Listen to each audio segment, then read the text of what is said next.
না না তুমি দিবানি একটা গুড়া কিনা, আমরা দুই ভাইয়ের গুড়া দৌড়ানির স্বাদ মিঠাইয়া দিবানি।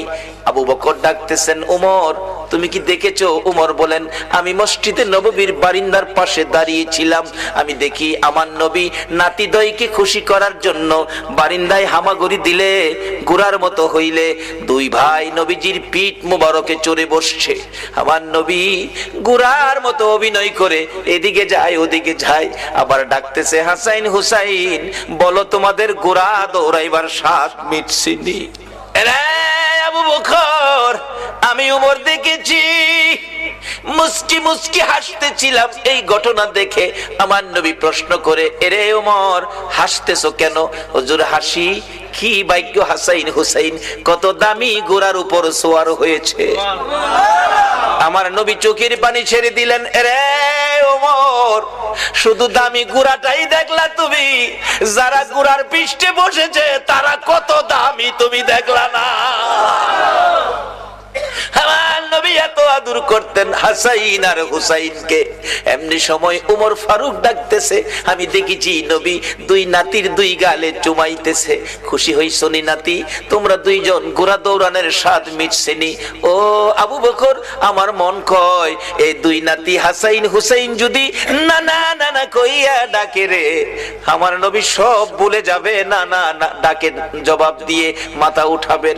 মদিনায় চলে গেলেন, খবর পৌঁছে দিলেন আলীর কাছে, আলী রে পাওয়া গেছে রে নবী রে। নবী উম্মতের মায়ায় কান্দে, মাথা উঠায় না। কার মায়ায় কান্দে? কার মায়ায়? কিন্তু আমরা কি করলাম নবীর জন্য?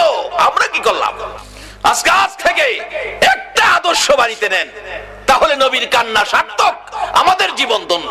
বাবারা রাত্র 2 ঘন্টা হয়ে গেছে, কষ্ট হইতেছে আপনাদের?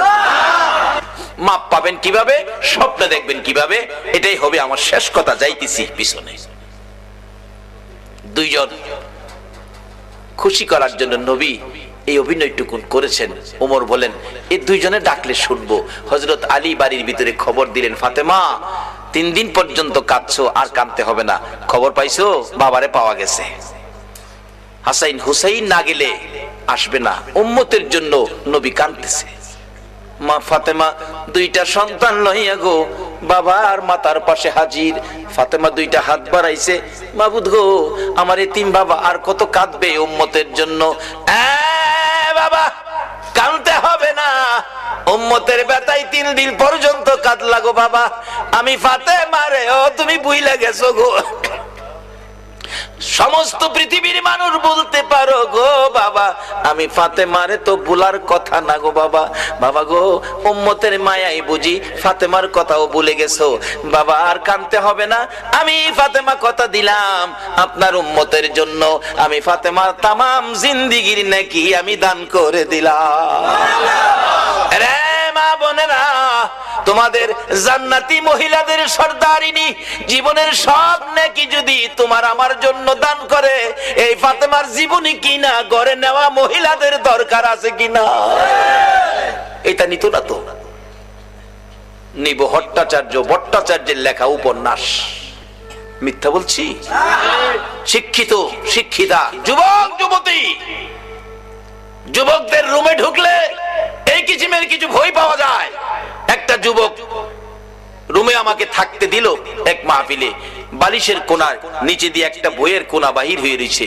ভাবলাম মুসলমান যুবকের রুম, হয়তো উহুদের জমিনের কোনো কাহিনী, হয়তো নবীজির জীবনী হয়তো এখানে পাওয়া যাবে, গাউসে পাকের জীবনী পাওয়া যাবে। টান দিয়া বাহির করে দেখি বইটার মধ্যে লেখা তোমার আমার ভালোবাসা। আল্লাহর কসম করে বলছি এই বালিশটার নিচের বইটাই লেখা তোমার আমার ভালোবাসা। তুমি কার লেখা ভালোবাসা পড়তেছো? এটা তোমার মুসলমানদের জন্য এটা শুভ লক্ষণ নয়। মাগো ও যুবতীরা, উপন্যাস পড়ে রাত্র কাটাইও না।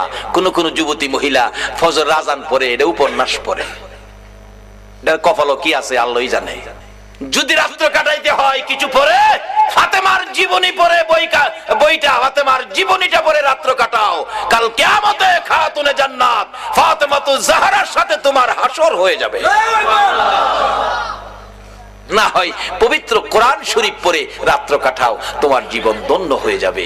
কিন্তু এক বর্তমান বাংলার সমাজ ধ্বংসের দিকে যাচ্ছে। উপন্যাস পড়ে ফাতেমার জীবনী কিনে নেয় না, উহুদের জমিনের ঘটনা কিনে বাড়িতে নেয় না। একটা মহিলাও বলতে পারবে না একটা ফাতেমার জীবনী ঘরে আছে, দেখাইতে পারবে না। বলতেছিলাম যে ফাতেমা তামাম জিন্দেগীর নেকি আপনার আমার জন্য দান করে দিয়েছে, তারপরও নবী মাথা উঠায় না। আপনার আমার ব্যথায় নবী কান্দে, ফাতেমার কথাও নবী শুনে না। হাসাইন হুসাইন দুইজন দাঁড়িয়ে আছে, মা ফাতেমা ডাকে, বাবা গো তোমরা দুইজন ডাক দাও গো, দেখি তোমরা ডাক দিলেনি আমার বাবা মাথা উঠায়।